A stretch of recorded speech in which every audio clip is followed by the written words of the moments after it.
देखो question number 1 miscellaneous है chapter 10 की। If a parabolic reflector is 20 centimeter in diameter and 5 centimeter deep, find the focus। Focus find करना है इसका। Parabolic reflector है कोई,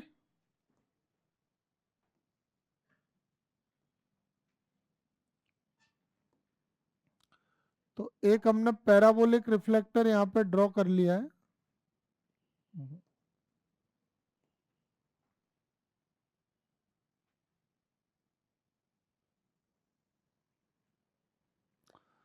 और ये इसका डायमीटर ले लिया हमने,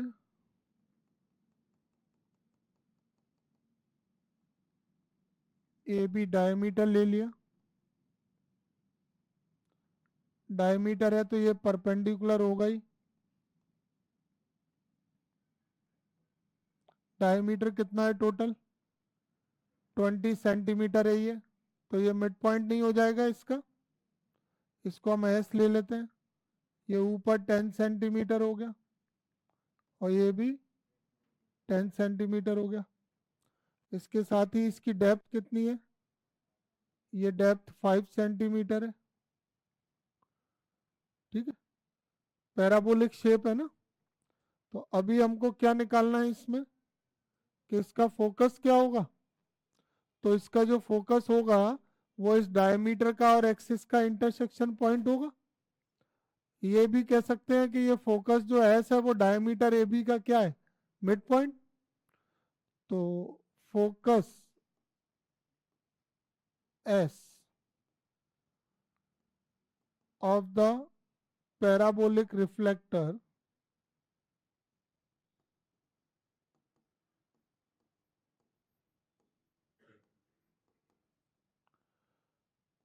will be the midpoint of, किसका मिड पॉइंट होगा, ए बी का।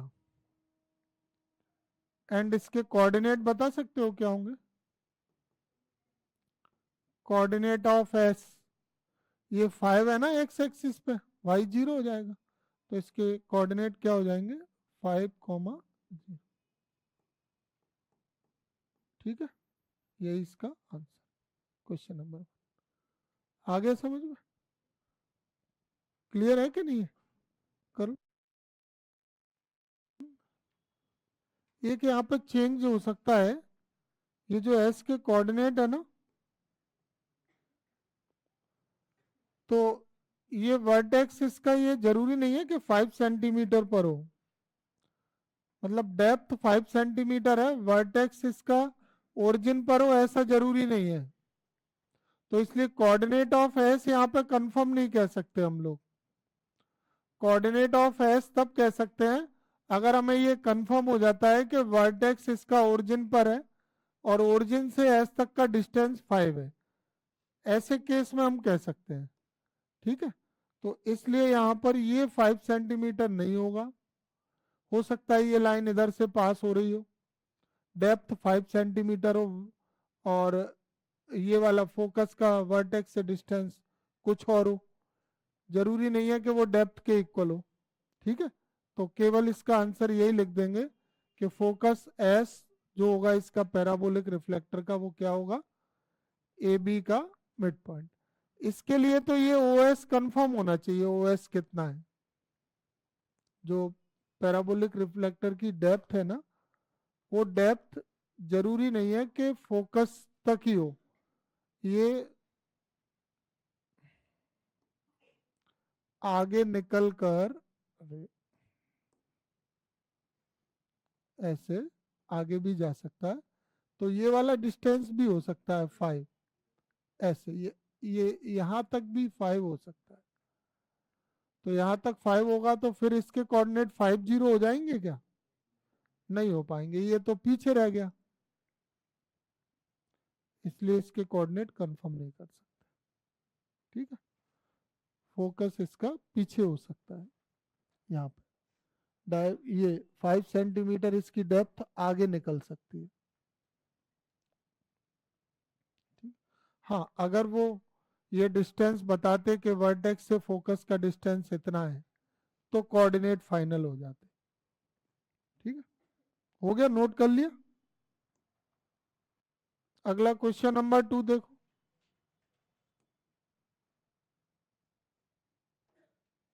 इसको पढ़ लें।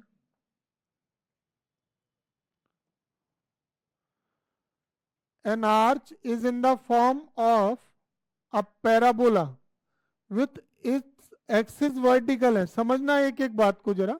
एक आर्च है जो पैराबोला शेप में है और उसका एक्सिस कैसा है, वर्टिकल एक्सिस है। उसकी हाइट कितनी है, 10 मीटर हाइट है और वाइड है 5 metre at the base. Base पर 5 मीटर वाइड है। तो अब ये पूछ रहे हैं कि how wide is it 2 metre from the vertex of the parabola. Parabola के वर्टेक्स से 2 मीटर डिस्टेंस पर इसकी विड्थ क्या होगी। ठीक है, इसको हम लोग ड्रॉ कर लेते हैं। देखो वर्टिकल एक्सिस है ना पैराबोला का, तो वर्टिकल है तो वाई एक्सिस पर एक पैराबोला, हम एक आर्च हम बना लेंगे, पैराबोलिक शेप है। ठीक है, और ये एक्स एक्सिस है ओरिजिन, ये वाई एक्सिस। अब इसमें हाइट कितनी है इसकी, 10। ये जो अगर मैं यहाँ से एक लाइन ड्रॉ करता हूँ तो ये पॉइंट ओ से लेके यहाँ तक कोई भी पॉइंट अगर हम ये ए बी ले लेते हैं और ये सी ले लेते हैं तो ये ओ सी कितना हो गया, O C equal to 10 metre हो गया। ठीक है, अच्छा 5 metre wide at the base, base A B है इसका, तो ए बी कितना हो गया, 5 मीटर हो गया। ठीक है, ए बी 5 मीटर हो गया।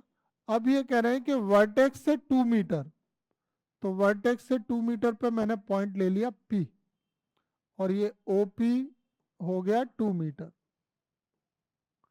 वर्टेक्स से 2 मीटर डिस्टेंस पर क्या पूछ रहे हैं, how wide is it 2 metre from the vertex of the parabola.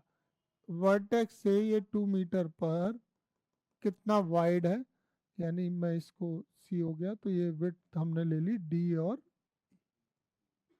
ये विड्थ बताना है यहाँ पर, डी ई फाइंड करना है।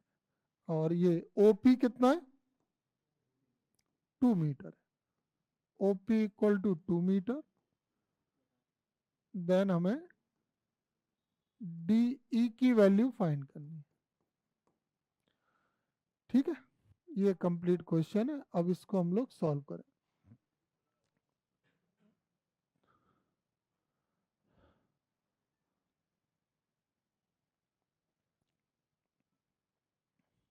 देखो वर्टिकल पैराबोला है तो इसकी इक्वेशन क्या हो जाएगी, X square equal to 4ay vertical parabola.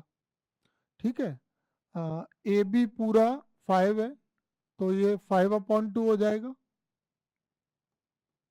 ये भी 5/2 और ओ सी 10 है तो सी के कोऑर्डिनेट क्या होंगे, 10, 0, 10, 0, 10। ये किसके कोऑर्डिनेट है, सी के। अच्छा ये 0, ये 10 है और ये कितना है 5/2, तो बी के कोऑर्डिनेट क्या हो गए, 5/2, 10। अरे हॉरिजॉन्टल डिस्टेंस एक्स कोऑर्डिनेट होता है, वर्टिकल डिस्टेंस वाई कोऑर्डिनेट होता है। तो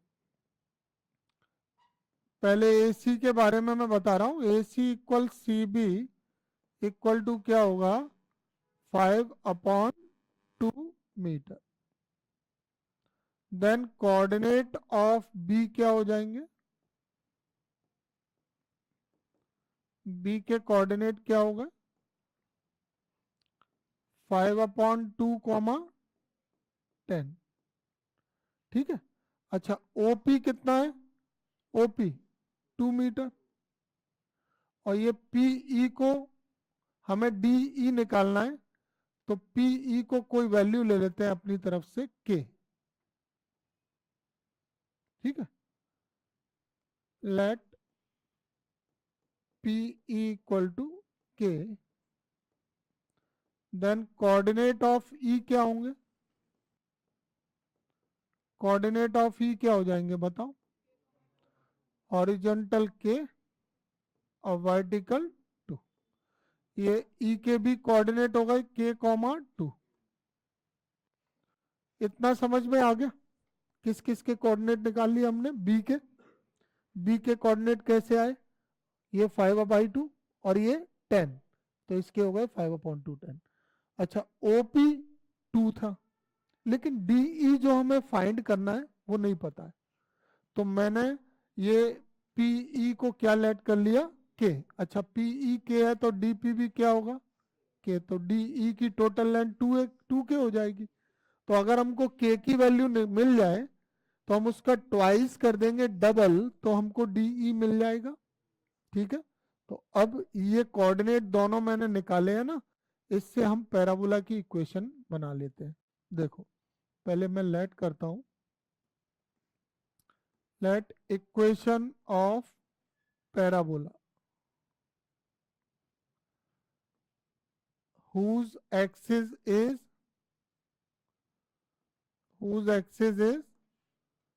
y एक्सिस।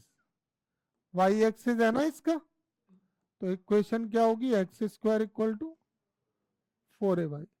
अब मुझे बस इतना बताइए कि ये पैराबोला बी और ई से पास हो रहा है कि नहीं हो रहा है? हा? ये पैराबोला बी से पास हो नहीं हो रहा? बी पॉइंट पैराबोला पे लाई नहीं कर रहा क्या?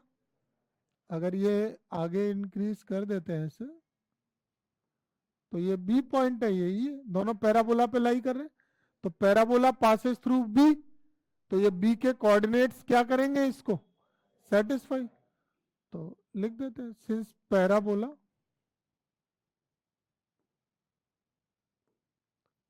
passes through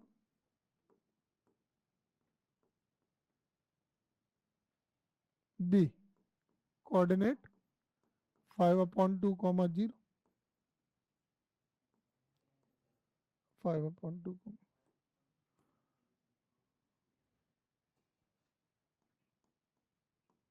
hence satisfy। करा दो सेटिस्फाई। x की वैल्यू क्या हो गई? 5/2 का स्क्वायर। ए अननोन है और y की वैल्यू क्या हो गई? 10। तो ये 25/4 इक्वल टू 40a। तो 25/4 into 40 equal to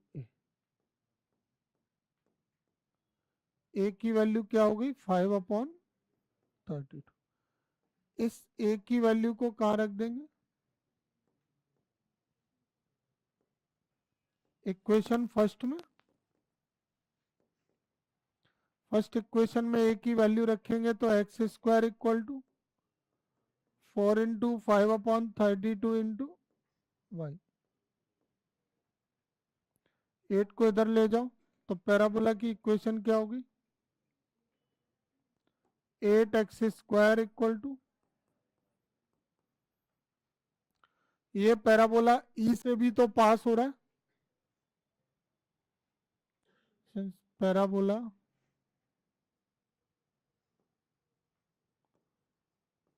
passes through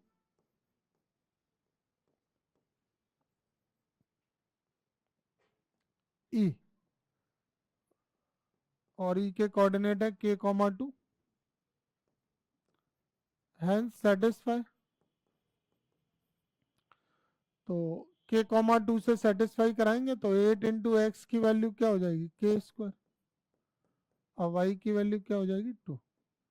तो 8k² इक्वल टू 10, के स्क्वायर की वैल्यू क्या हो गई? 10/8। क्या आ गया अंडर रूट में? 5/4। 4 के की वैल्यू क्या आ गई? √5/2। अब हमें क्या फाइंड करना था, डीई। उन्होंने पूछा था ना, at a height of 2 metre what is the width of the parabola. Parabolic arch जो है उसकी विड्थ निकालनी थी 2 मीटर हाइट पे। तो 2 मीटर हाइट पे इसकी विड्थ क्या है, डीई। तो डीई इज ट्वाइस ऑफ के, तो 2 × √5/2। तो इसकी विड्थ कितनी हो जाएगी, √5। ठीक है। कंसेप्ट क्या था इसमें, पैराबोला की जो इक्वेशन है, जैसे इन्होंने कहा कि पैराबोला वर्टिकल है, पैराबोलिक आर्च वर्टिकल है, वर्टिकल की ये इक्वेशन होती है। इसमें अननोन क्वांटिटी कौन है, ए। उस ए को फाइंड करने के लिए हमने बी से सेटिस्फाई करके ए निकाला और यहीं पे रख दिया, इक्वेशन ये आ गई। अब इस इक्वेशन में ये ई पॉइंट बी पैराबोला पर ही है, तो ई के कोऑर्डिनेट से सेटिस्फाई किया। सेटिस्फाई किया तो किसकी वैल्यू मिल गई, के की। और डी ई क्या है, के का ट्वाइस, तो 2 के कर दिया तो डी। ये कोऑर्डिनेट समझ में आ गए थे। ये टोटल ओ सी कितना था, 10।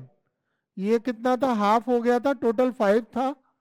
सी मिड पॉइंट ए बी का हाफ हो गया तो 5/2। तो ये कोऑर्डिनेट आ गए 5/2, 10। और ये हमने लेट कर लिया है क्योंकि हमें पीई का डिस्टेंस नहीं पता, हमको निकालना डीई है। और डीई कब मिलेगा, जब पीई आ जाएगा। तो पीई को हमने क्या लेट कर लिया, के। पीई के लेने से ई के कोऑर्डिनेट हो गए हॉरिजॉन्टल के और वर्टिकल 2। तो कोऑर्डिनेट क्या हो गए, k, 2। ठीक है। और कोई चीज जो तुम्हें पूछना हो, कोई डाउट किसी को, कोई क्रॉस क्वेश्चन है, समझ में आ गया सभी को, ठीक।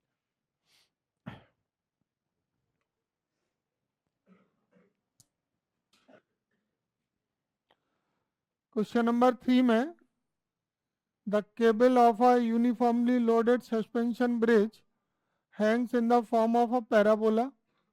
The roadway, which is horizontal and 100 meter long, is supported by vertical wires attached to the cable. The longest wire being 30 meter and the shortest wire being 6 meter.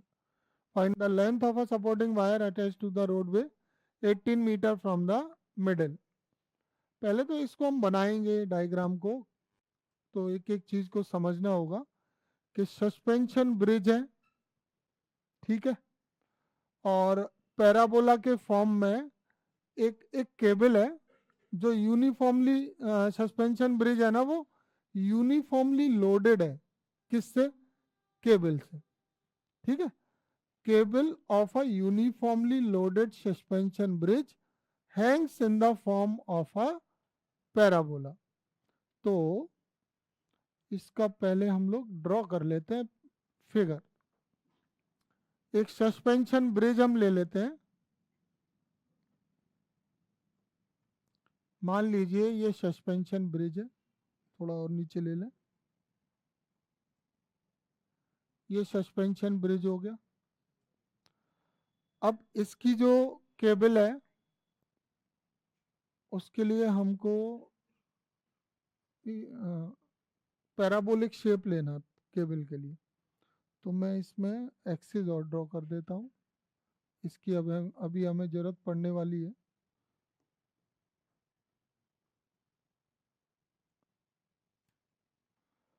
ठीक है।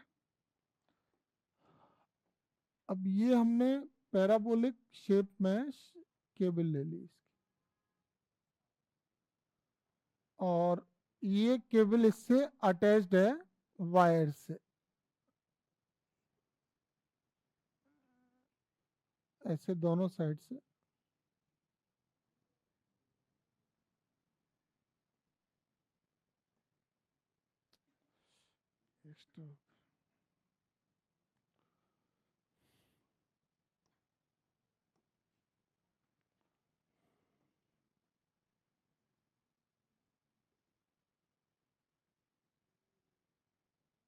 ठीक है। सस्पेंशन ब्रिज को हम नाम दे देते हैं A B. A B suspension bridge हो गया। ये इसकी केबल हो गई, केबल पर ये वायर से अटैच्ड है, बीच में भी वायर लगे होंगे और ये ब्रिज इस तरह से हैंग कर रहा है केबल्स। ये इसके सपोर्टिंग पिलर्स होंगे यहाँ पे। अब आगे क्या है, the roadway which is horizontal 100 metre long, ये 100 मीटर लॉन्ग है। अच्छा, ये पैराबोला के वर्टेक्स से भी एक लाइन ड्रॉ कर लेते हैं हम लोग, ठीक है, ये वर्टेक्स हो गया। और ये पूरा 100 मीटर है, तो ये हो गया यहाँ पे सी, ये ओ ले लेते हैं, ये कितना हो जाएगा 50 मीटर, और ये भी 50 मीटर, ये टोटल 100 हो गया। आगे बढ़े, लॉन्गेस्ट वायर 30 मीटर का है, ये वाला वायर सबसे लॉन्गेस्ट दिख रहा है, AP और ये BQ। तो सबसे लॉन्गेस्ट वायर है वो कितना है 30 मीटर, और शॉर्टेस्ट कितना है, तो AP तो हो गया 30 मीटर, और ये इंटरसेक्शन भी यहाँ पे ले लेते हैं M और N, ये पूरा है 30 मीटर।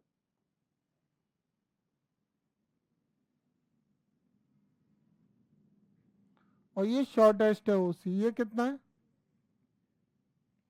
6 मीटर, ठीक है।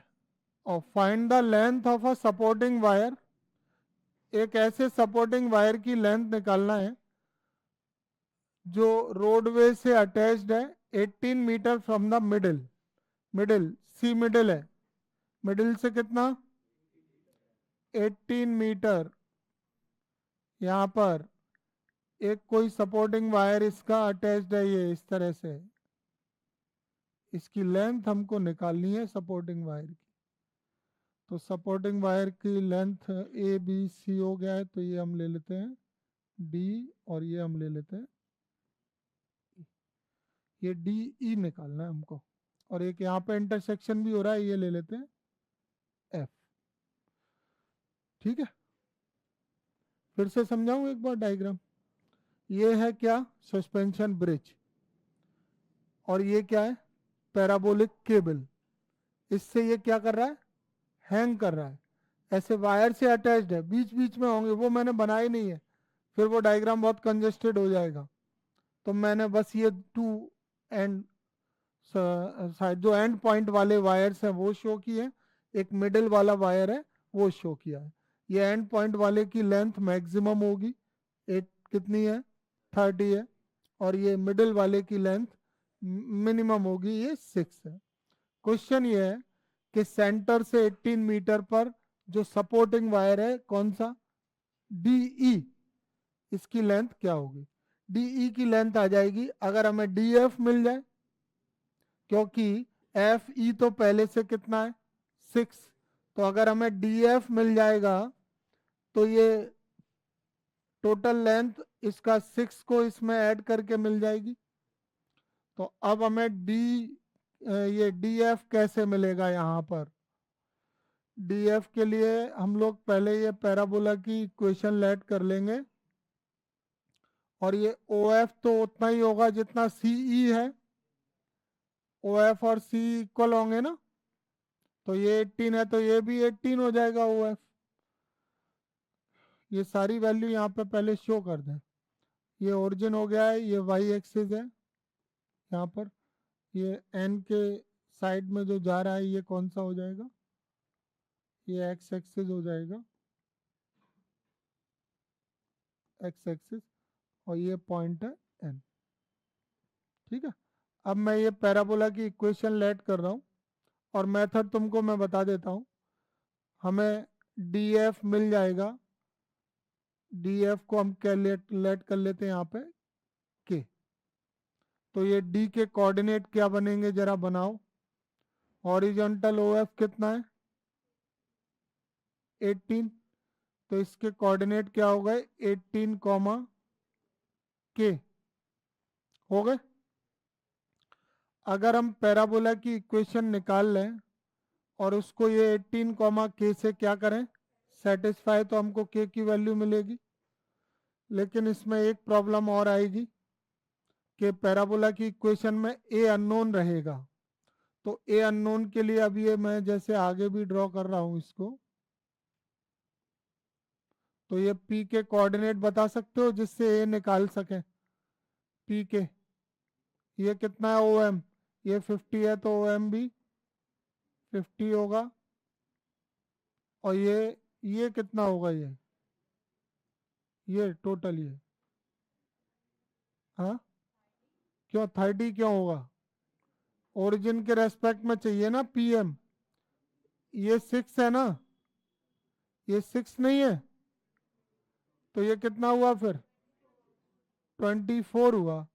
तो पी के कोऑर्डिनेट क्या हो गए, हॉरिजॉन्टल 50, वर्टिकल 50, 24 हो गए ना कोऑर्डिनेट्स। ठीक है, पी के कोऑर्डिनेट आ गए। पी के कोऑर्डिनेट से क्या निकालेंगे, ए, और उसके बाद डी के कोऑर्डिनेट से उसको सेटिस्फाई करेंगे। तो वैल्यूज जरा यहाँ पे लिख लेते हैं। ए बी की वैल्यू कितनी है, 100 मीटर है। देन अगर ए बी 100 मीटर है तो A C equal to C B equal to कितना हो जाएगा 50 मीटर, और O M equal to O N भी कितना हो जाएगा 50 मीटर हो जाएगा ना। देखते चलो जरा, सारी वैल्यू लिखूंगा मैं जो यहाँ पर है। इसके बाद कौन सी वैल्यू हमारे पास पी है, पी ए इक्वल कितना है, पी ए के इक्वल एक और है वैल्यू दोनों तरफ, P A equal Q B equal to 30 metre. P A और क्यू बी हो गए 30 मीटर, और ये ओ सी कितना है 6। ओ सी के साथ साथ कौन कौन 6 है, O C equal to A M और ई एफ, ई एफ भी तो 6 है। O C equal to A M equal to E F और इक्वल टू बी एन, ये सभी क्या है 6 मीटर। ठीक है, और ओ एफ की वैल्यू कितनी है 18, ओ एफ इक्वल 18 है। इसको भी यहाँ पे लिखेंगे, कोऑर्डिनेट जरूर दिखाना है ना एक एक करके। तो पहले मैं डी के कोऑर्डिनेट लिख देता हूँ। ओ एफ इक्वल टू है 18 and D F equal to K, let किया है। देन कोऑर्डिनेट ऑफ डी क्या हो गए, डी के कोऑर्डिनेट क्या होगा 18 कॉमा के, डी के दिखा दिए। अब पी के और दिखाना है। पी के लिए पीएम कितना होगा, पीएम 24। तो पीएम आया कैसे था 30 माइनस 6 से पीएम आया था 24 मीटर, और ये ओ एम तो लिखा ही है कहीं ना कहीं 50, ओ एम इक्वल है 50। तो इससे हमें किसके कोऑर्डिनेट मिल गए, देन कोऑर्डिनेट ऑफ पी क्या हो गए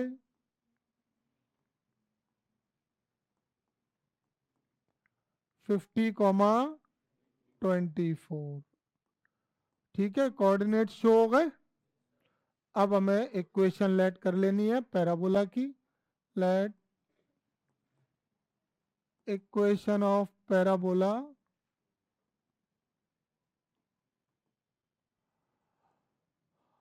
पैरेलल टू या along Y axis, parabola along Y axis, Y axis के अलोंग जो पैराबोला होता है उसकी इक्वेशन क्या होती है, वाई एक्सिस के अलोंग पैराबोला की इक्वेशन क्या होती है, X square equal to 4a/, ये पैराबोला 1 है। इसको हम पी पॉइंट से सेटिस्फाई कराएंगे। Since P lies on parabola,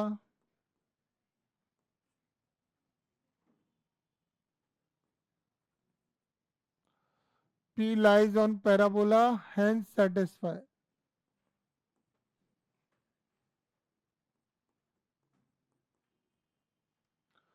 तो x की वैल्यू रख दी 50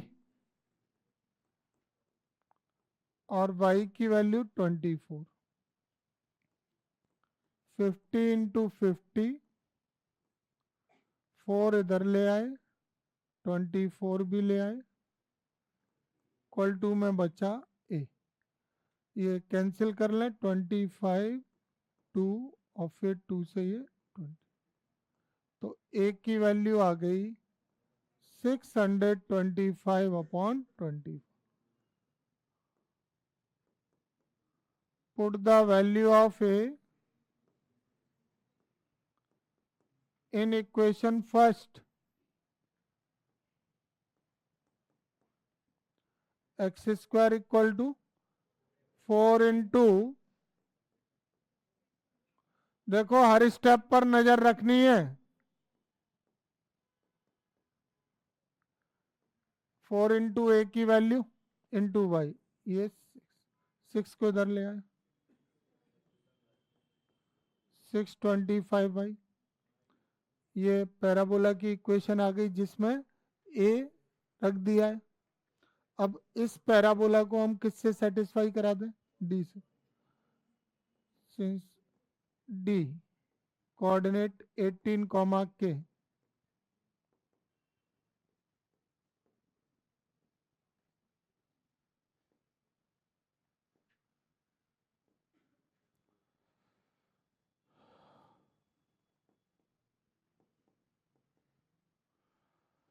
तो 6 इंटू 18 स्क्वायर,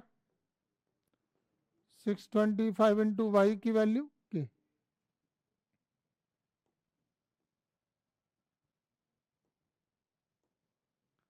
18 का स्क्वायर 324 अपॉन में 625 इक्वल टू के। तो के की वैल्यू यहाँ से ये कैंसिल तो हो नहीं रहा।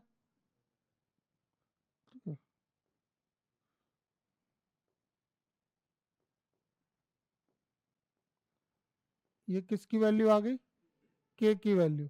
अब हमें क्या फाइंड करना था यहाँ पर?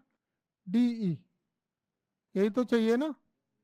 18 मीटर डिस्टेंस पर जो वायर है, सपोर्टेड वायर, उसकी लेंथ। तो डीई कितना होगा? डीई इक्वल टू क्या हो जाएगा?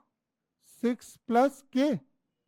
हाँ, ये 6 है ना, ये भी ई एफ। हाँ, तो मैं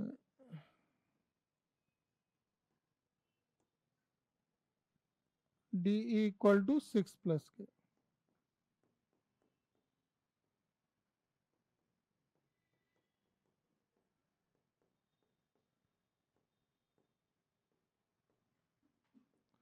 इसको डिवाइड कर देंगे और डिवाइड करके उसमें 6 प्लस कर देंगे। देखो डिवाइड करके कितना आ रहा है? कितना?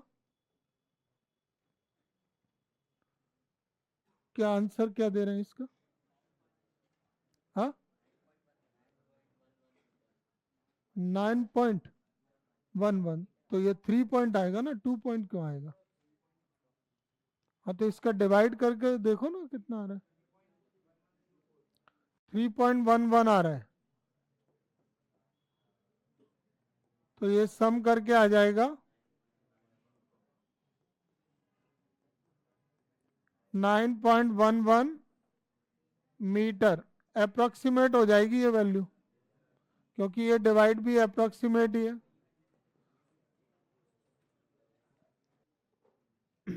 देखिए क्वेश्चन नंबर 4 को करते हैं। An arch is in the form of a semi-ellipse.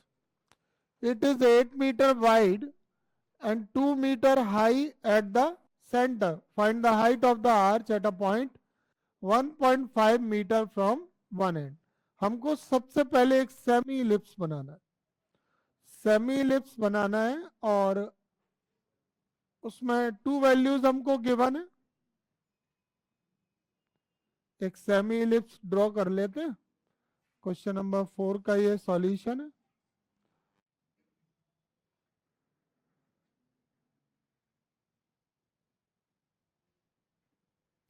X axis ये ले लिया, सेमी इलिप्स में ये हम ए बी ले लेते हैं,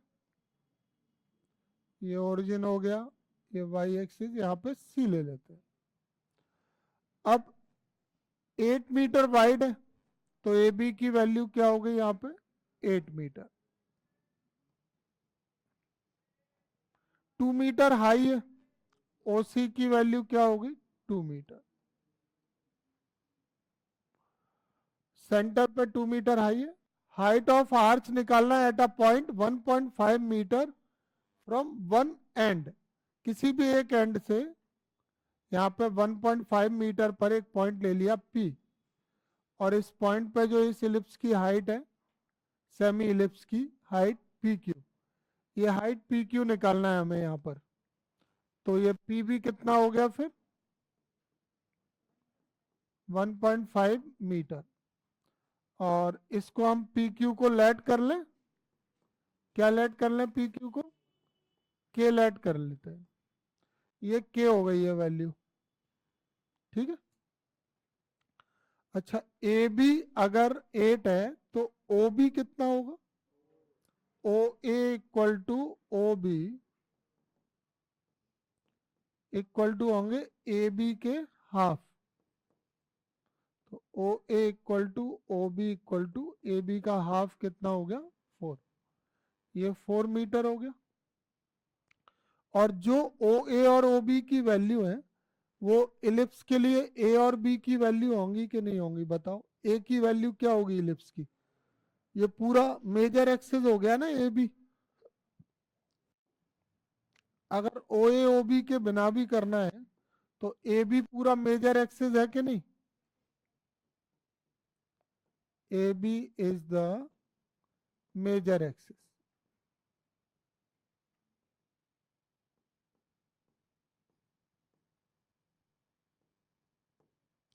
तो ए बी मेजर एक्सिस है तो ए बी इक्वल टू क्या हो जाएगा 2 है, ए बी की जगह 8 रख देंगे, तो ए की वैल्यू क्या हो गई यहाँ से 4, और बी की वैल्यू, बी किसके इक्वल होगा ओ सी के, ये वाली हाइट वर्टिकल ओ सी, और ओ सी की वैल्यू कितनी है 2।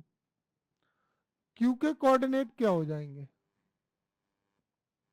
ये है 1.5, तो ये कितना हुआ फिर 0.5, ये पूरा 2 है ना, तो अगर ये 0.5 है और ये के है तो क्यू के कोऑर्डिनेट क्या हो गए 1.5 सॉरी 0.5 कॉमा, अरे 1.5 नहीं होंगे, ये वाला डिस्टेंस होगा एक्स कोऑर्डिनेट और ये वाला वाई कोऑर्डिनेट, तो 0.5 कॉमा के होंगे, ठीक है। इसको दिखाएं क्या, ये समझ में आ रहा है, ओपी की जो वैल्यू है वो O B minus P B होगी,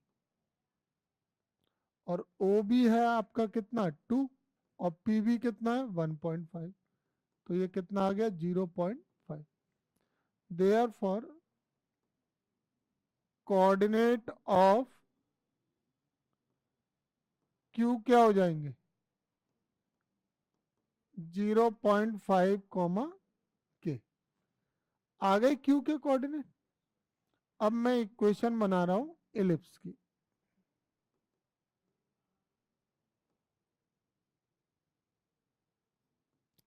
इक्वेशन ऑफ इलिप्स का फॉर्मूला क्या है X square upon A square plus Y square upon B square equal to 1, तो इसमें ए की वैल्यू क्या आ जाएगी 4, ए स्क्वायर 4 स्क्वायर हो जाएगा ना,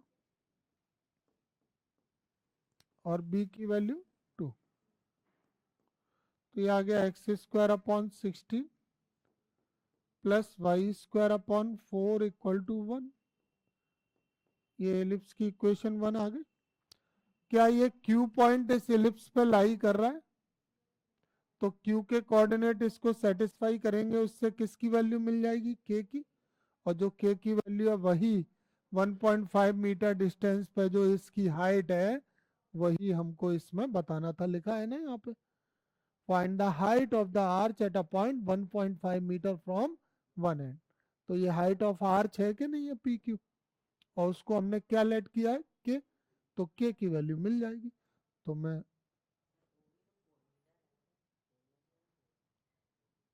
ओ बी, हाँ 4 है ये, अच्छा मैं 2 समझा उसको, मैं टोटल 4 समझा, तो ये 2.5 आ जाएगा, ये तो सही है। ये टोटल 4 है ओ बी, ये 8 है ना, तो ओ बी 4 हो जाएगा। तो ये कितनी हो जाएगी 2.5।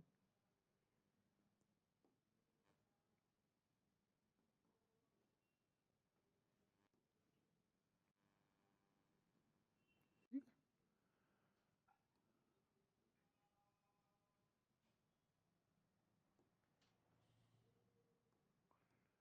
4 माइनस 1.5, 2.5 हो गई है।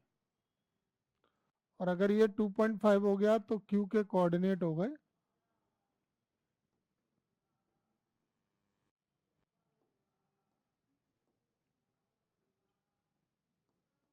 2.5 कॉमा के, ये भी हो जाएंगे 2.5 कॉमा के।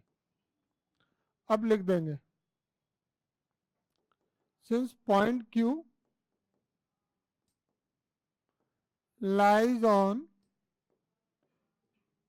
ellipse hence satisfy। तो ये क्यू के कोऑर्डिनेट से एलिप्स की इक्वेशन को सेटिस्फाई कर देंगे। तो क्यू के कोऑर्डिनेट में एक्स की वैल्यू क्या है 2.5 अपॉन में 16, वाई की वैल्यू के अपॉन में 4 इक्वल टू 1। इसको सॉल्व कर लें 6.25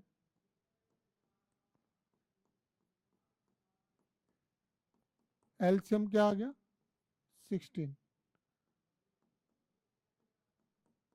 ये क्या हो गया 4 k² इक्वल टू 1।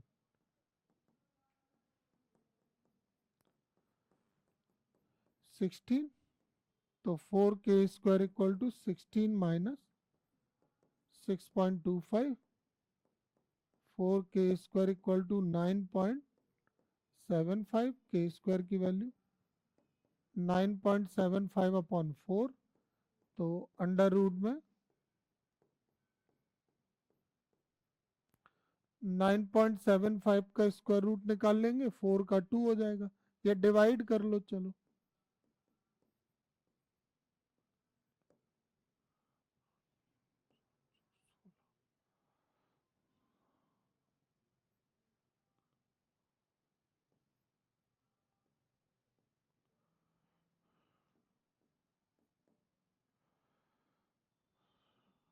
इसका स्क्वायर रूट आ जाएगा approximate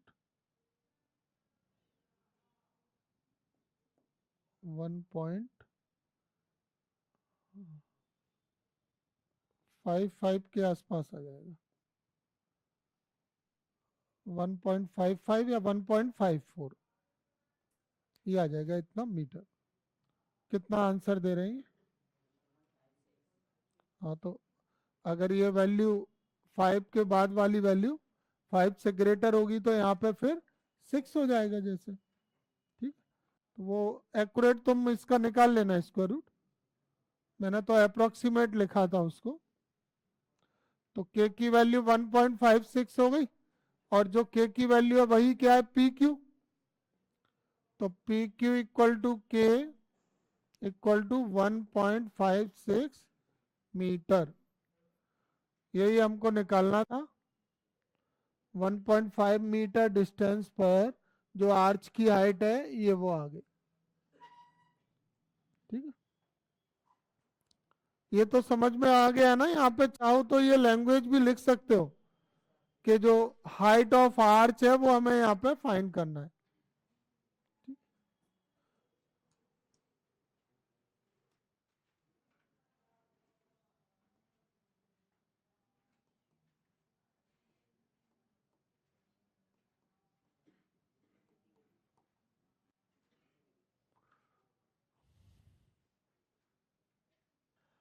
A rod of length 12 centimeter moves with its ends always touching the coordinate axis. ये है कोऑर्डिनेट एक्सिस, ऐसे ऐसे समझ लो। अब एक रॉड है, दोनों एक्सिस को टच करके रखी गई है और वो मूव कर रही है, ऐसे स्लाइड कर रही है। उससे क्या हुआ कि जो एक पॉइंट P है ऑन द रॉड, उसकी हमें इक्वेशन ऑफ लोकस निकालना है, और 3 सेंटीमीटर उस पॉइंट का डिस्टेंस है from the and in contact with the x axis. जैसे ये रॉड होगी, इधर एक्स एक्सिस और इधर वाई, दोनों एक्सिस। अब वाई एक्सिस और एक्स एक्सिस से वो स्लाइड कर रही है ऐसे। तो यहां पर कोई पॉइंट है इस रॉड पे, कितने डिस्टेंस पर, 3 सेंटीमीटर। उस पॉइंट का लोकस चाहिए, बस इतनी बात इन्होंने करी है इस क्वेश्चन में।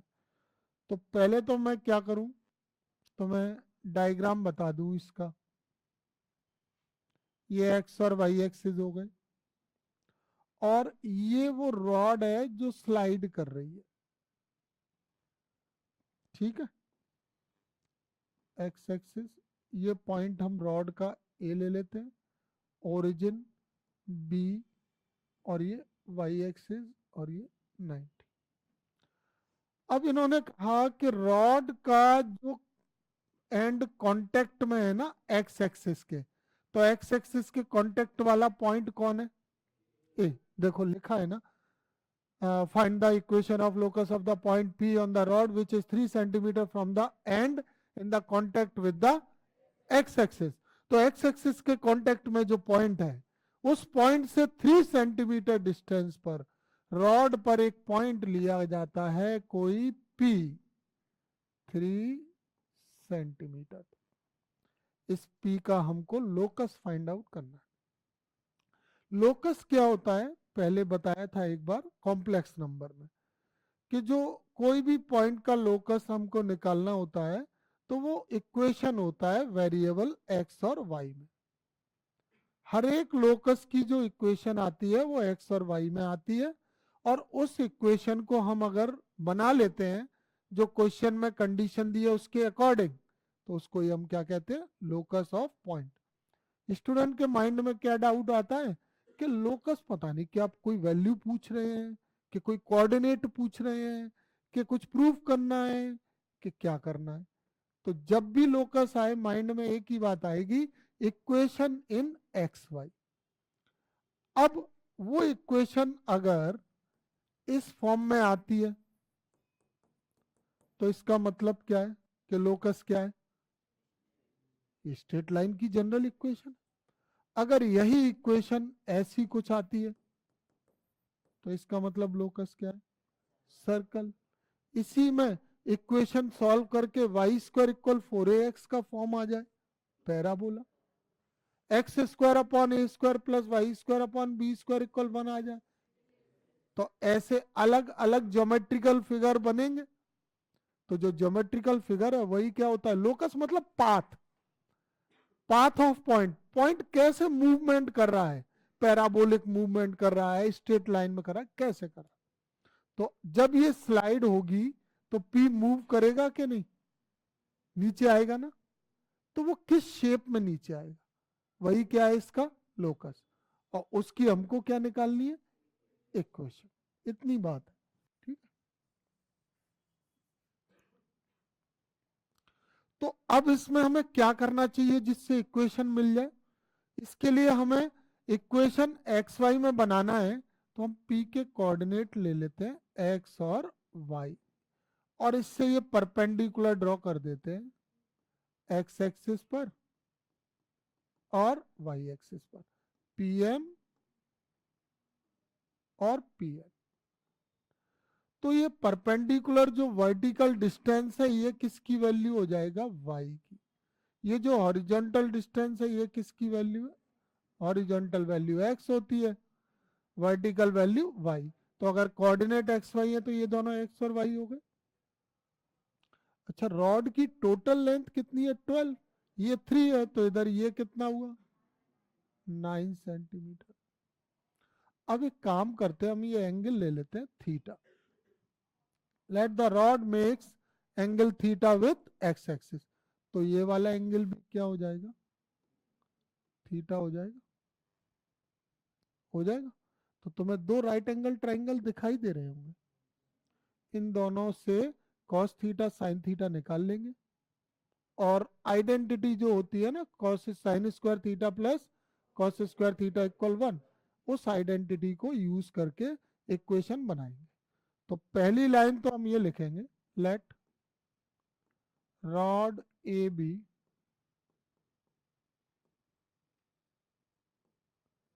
Makes an angle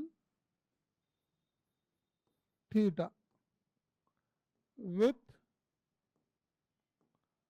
x axis, ठीक है।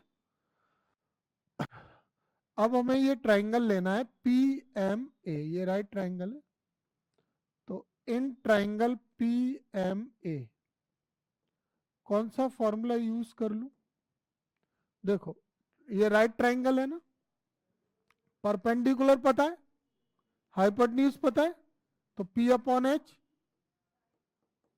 Sign theta, P M upon P A, तो जो नॉन वैल्यू है उनके बेसिस पे मैंने साइन थीटा यूज कर लिया, पी एम वाई है और पी ए की वैल्यू ये है, इक्वेशन नंबर फर्स्ट। अब दूसरा ट्राइंगल ले लें, in right triangle B N P, इसमें देखो बेस की वैल्यू एक्स है, हाइपोटेन्यूज की 9 है, तो कॉस थीटा ले लेंगे B upon H, P N upon, तो cos theta equal to P N की वैल्यू एक्स और पी बी की वैल्यू 9, ये है इक्वेशन नंबर 2। देखो जब भी हम लोग इक्वेशन ऑफ लोकस फाइंड कर रहे होते हैं, तो हमने जो अपनी तरफ से वैल्यू कुछ ली है ना, वो एलिमिनेट करनी होती है, आंसर में नहीं आनी चाहिए। जैसे हमने यहाँ पे एंगल क्या लिया है थीटा, वो क्वेश्चन में नहीं था, और एक्स वाई तो इक्वेशन एक्स वाई में बननी है, इसलिए एक्स वाई तो रहना चाहिए, कौन हटना चाहिए, थीटा। थीटा कब हटेगा, जब sine square theta plus cos square theta आ जाएगा, तो उसकी जगह 1 लिख देंगे, हट जाएगा। तो अब हमको क्या करना चाहिए, squaring and adding equation 1 and equation 2। तो स्क्वायरिंग और एडिंग करेंगे, लेफ्ट हैंड साइड में आएगा साइन स्क्वायर थीटा प्लस, और राइट हैंड साइड में इसका स्क्वायर हो जाएगा Y square upon 9 plus X square upon 81, इसको मैं 1 लिख दूंगा, और इसमें एक्स को पहले लिख लें, वाई को बाद में लिख लेंगे। तो इक्वेशन आ गई, X square upon 81 plus Y square upon 9 equal to 1। It is the equation of locus of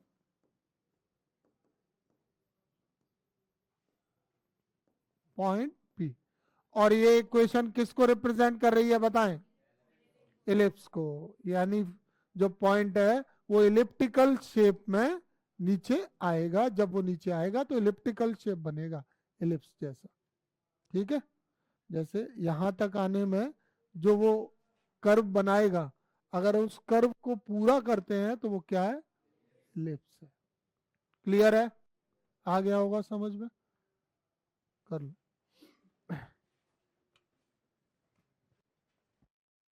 देखिए नेक्स्ट क्वेश्चन नंबर 6 है, find the area of the triangle formed by the lines joining the vertex of the parabola x square equal to 12y to the ends of its latus rectum। तो parabola की equation है X square equal to 12y, vertical parabola है, Y axis पे बनेगा, और उसके vertex को latus rectum के एंड पॉइंट से ज्वाइन कराना है। ज्वाइन करने से क्या मिलेगा हमको, ट्राइंगल, उस ट्राइंगल का हमको फाइंड करना है एरिया, ठीक है, एरिया ऑफ ट्राइंगल यहाँ पे फाइंड करना है। तो एक पैराबोला हम लोग ड्रॉ कर लेते हैं, वर्टिकल बनाना है वाई एक्सिस पर, ये वाई एक्सिस पर पैराबोला हो गया इस तरह से।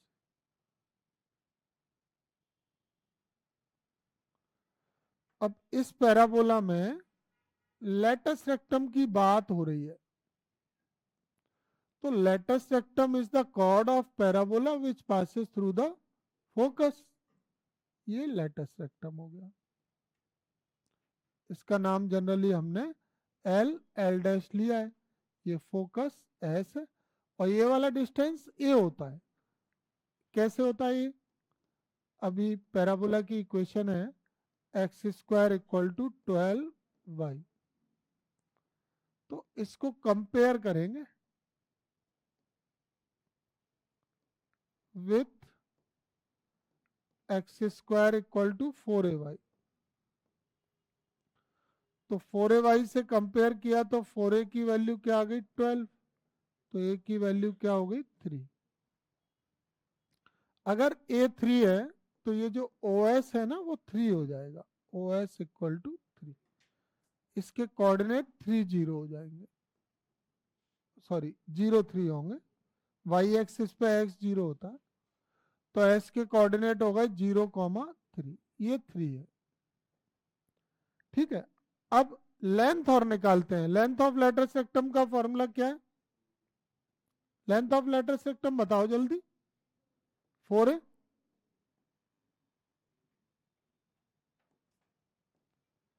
लेंथ ऑफ लेटर सेक्टम 4 होता है।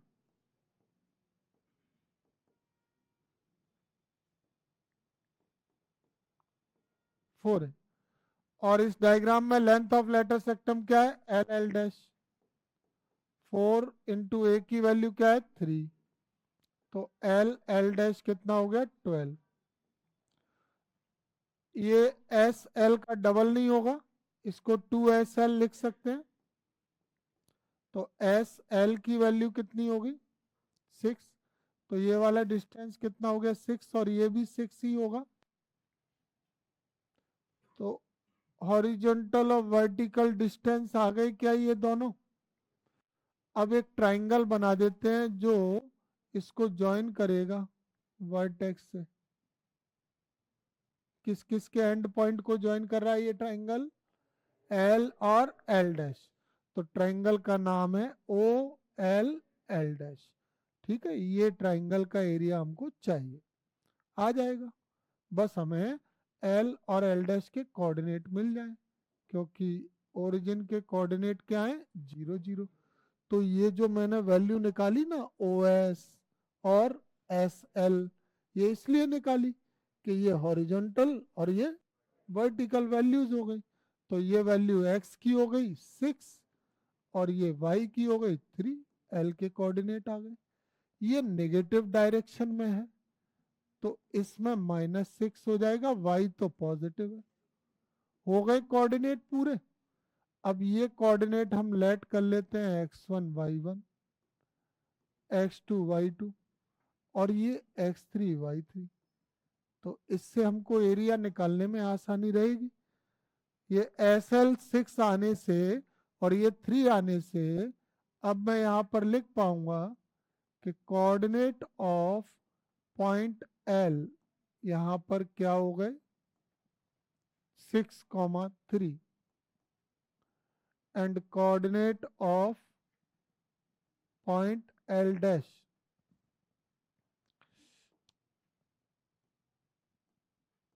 -6,3। और वहाँ हमने x1 y1 x2 y2 x3 y3 दिखा दिया है। अब मैं यहाँ पे फॉर्मूला अप्लाई कर देता हूँ, area of triangle OL dash. क्या फॉर्मूला होगा एरिया ऑफ ट्राइंगल का? अगर ट्राइंगल के कोऑर्डिनेट के वर्टेक्स के कोऑर्डिनेट्स नोन है, then we will apply the formula 1/2 x1 y2 minus y3 plus x2 y3 minus y1 plus x3 और y1 minus y2। अब इसमें हम वैल्यू सब्स्टिट्यूट कर लेते हैं। क्या वैल्यू है x1 की, वहां देखते जाओ 0, y2 माइनस y3, x2 की value 6, y3 minus y1 3 minus 0, x3 की वैल्यू -6, तो यहाँ प्लस की जगह माइनस हो जाएगा, और y1 माइनस y2 1/2, ये 0, 18 प्लस 18,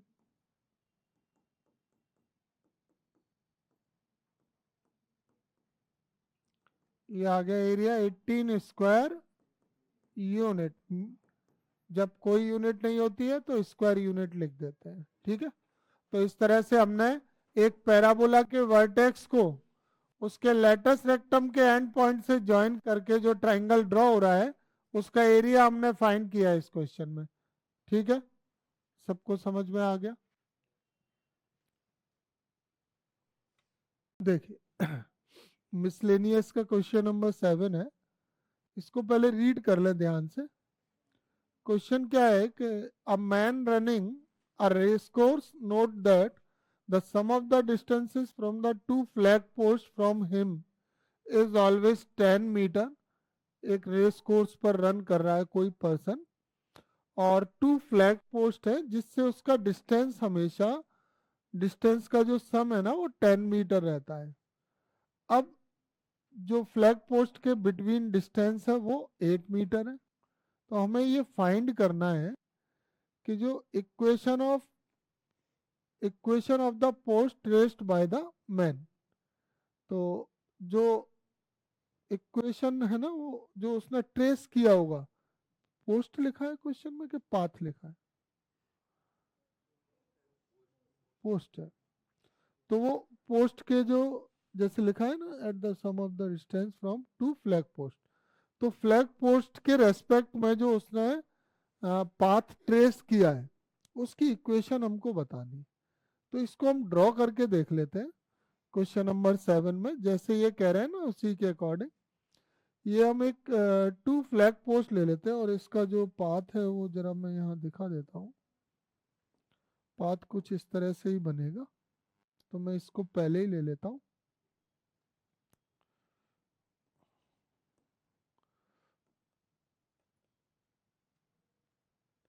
ये मैंने पहले ही बना लिया है, ठीक है। और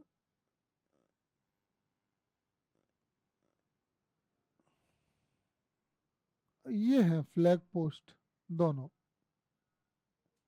एस और एस डैश, और ये है वो पर्सन पी। ये इन फ्लैग पोस्ट के चारों तरफ रन कर रहा है इस तरह से, और इस तरह से रन कर रहा है कि इसका जो ये फ्लैग पोस्ट है ना दोनों, एस और एस डैश, एस और एस डैश यहाँ पे क्या है, flag post.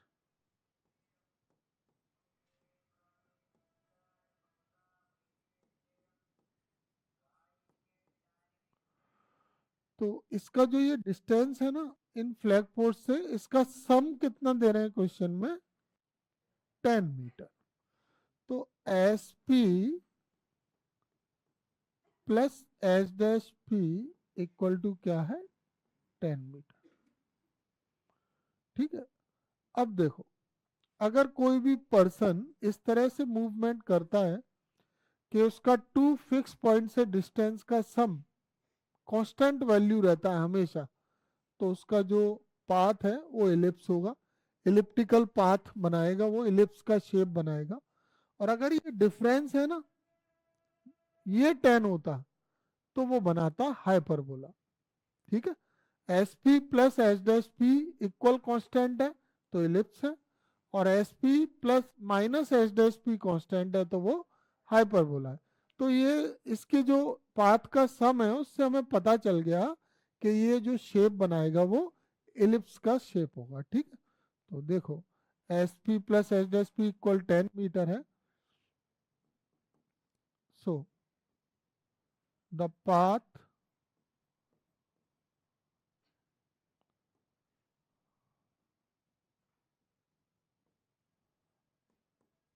of the man will be an ellipse.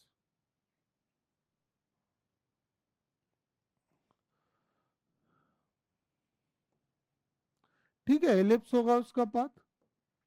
दूसरी चीज क्या है, जो फ्लैग पोस्ट का डिस्टेंस है वो कितना है, 8 मीटर। ये एस और एस डैश के बिटवीन जो डिस्टेंस है, ये डिस्टेंस 8 मीटर है। ठीक, तो अब यहाँ पर एक फॉर्मूला हम लोग यूज कर लेते हैं एलिप्स के लिए। ये जो सम होता है ना S P plus S dash P, ये 2a होता है,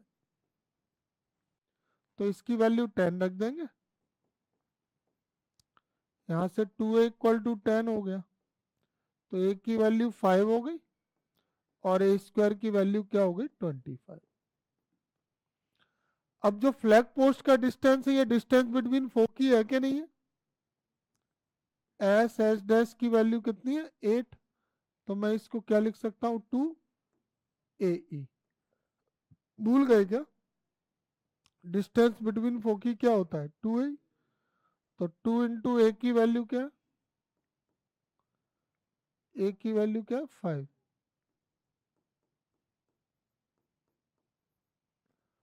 तो 10 E इक्वल टू 8, तो ई की वैल्यू क्या होगी, 10 अपॉन, सॉरी 8/10। सिंप्लीफाई करें तो 4/5, स्क्वायरिंग कर लें तो 16/25। और ई स्क्वायर का formula 1 minus B square upon A square. Numerical value एक तरफ कर लें, ये राइट हैंड साइड में ले गए, बी स्क्वायर अपॉन ए। तो ये एलसीएम लेके 25 बन जाए, 25 माइनस 16, 9/25, और ए स्क्वायर की वैल्यू 25। बी स्क्वायर ए स्क्वायर दोनों आ गए, यहाँ से बी स्क्वायर की वैल्यू क्या आ गई, 9। अब हमें क्या निकालनी थी, equation of the post raised by the man. तो इक्वेशन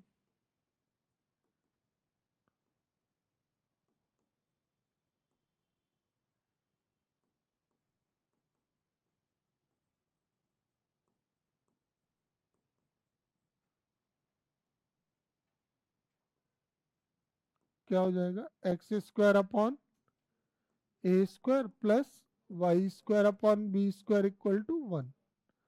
इसमें हम ए स्क्वायर की वैल्यू रख देंगे कितनी, 25, और बी स्क्वायर की वैल्यू 9।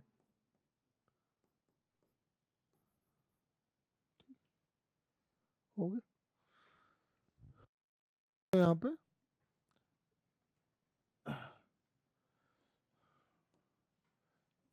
पे पोस्ट नहीं होगा, पाथ होगा। Equation of the path traced bye the man, ये होगा।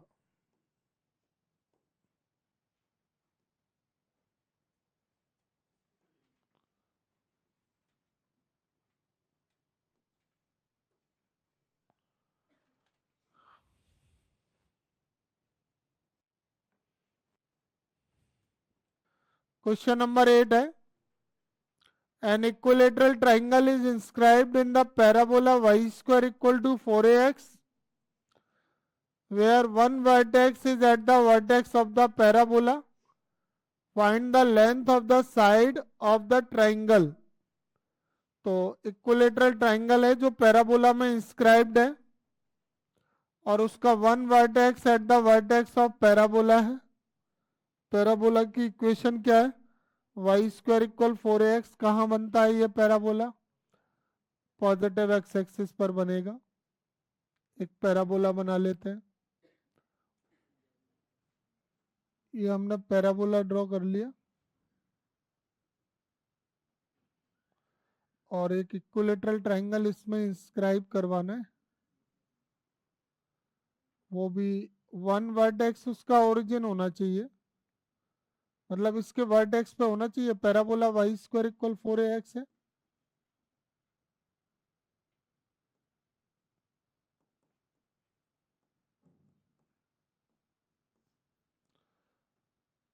वर्टेक्स इसका हो गया ओरिजिन, अब ये हो गया equilateral triangle A O B, और ये परपेंडिकुलर होगा ये एक्सिस पर। अब हम इसके कोऑर्डिनेट ले लेते हैं। पैराबोला पर एक पॉइंट लिया है हमने ए, इसके कोऑर्डिनेट ले लिए हमने x1 और y1। Let point A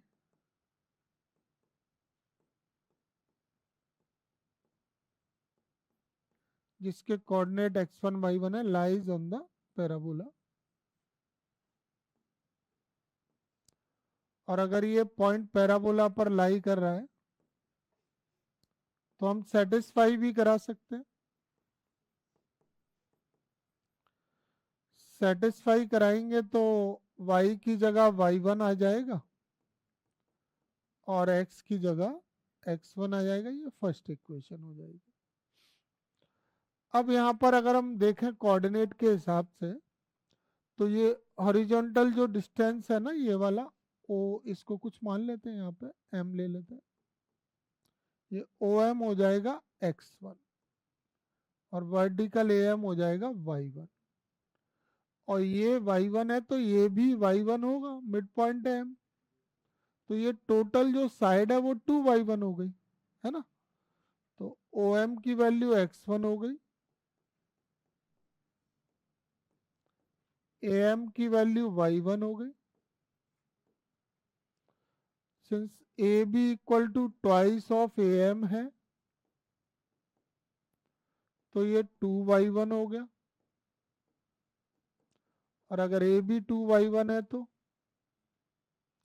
OA और OB इक्विलेटरल ट्राइंगल है, इक्वल AB होगा तो इसकी वैल्यू भी क्या होगी 2y1।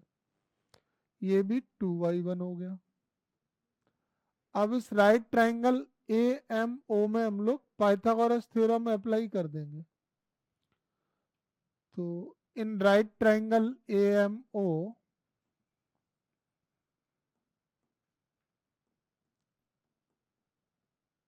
AM by Pythagoras theorem,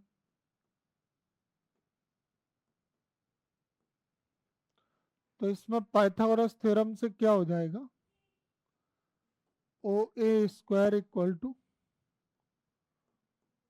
OM square plus AM square. OA की वैल्यू हो जाएगी 2y1, OM की वैल्यू हो जाएगी y1, OM की वैल्यू हो जाएगी x1 और AM की वैल्यू हो जाएगी y1। तो 4y1 square equal to x1 square plus y1 square. 4y1 square minus y1 square equal to x1 square. तो x1 square equal to 3y1 square. x1 की वैल्यू आ जाएगी अंडर रूट में 3y1 square. तो x1 हो गया y1 root 3। अब ये x1 की वैल्यू हम कहाँ पुट कर दें,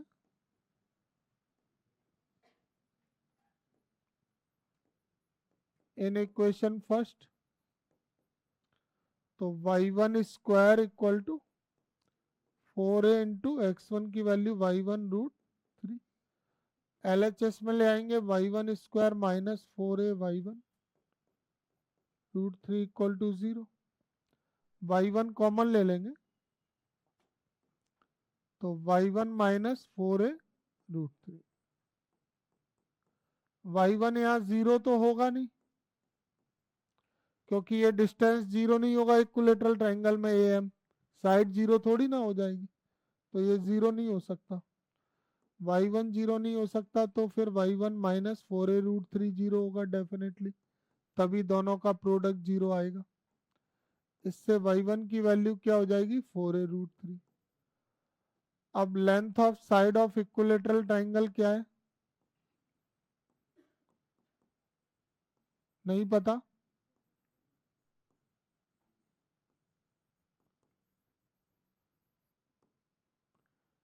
इक्विलेटरल ट्राइंगल का जो लेंथ ऑफ साइड है वो कितना है 2y1। तो 2 इंटू वाई वन की वैल्यू 4a√3, तो ये कितना आ गया 8a√3, इस साइड की लेंथ आ गई, यही आ रहा था 8a√3। ठीक है, आ गया समझ में।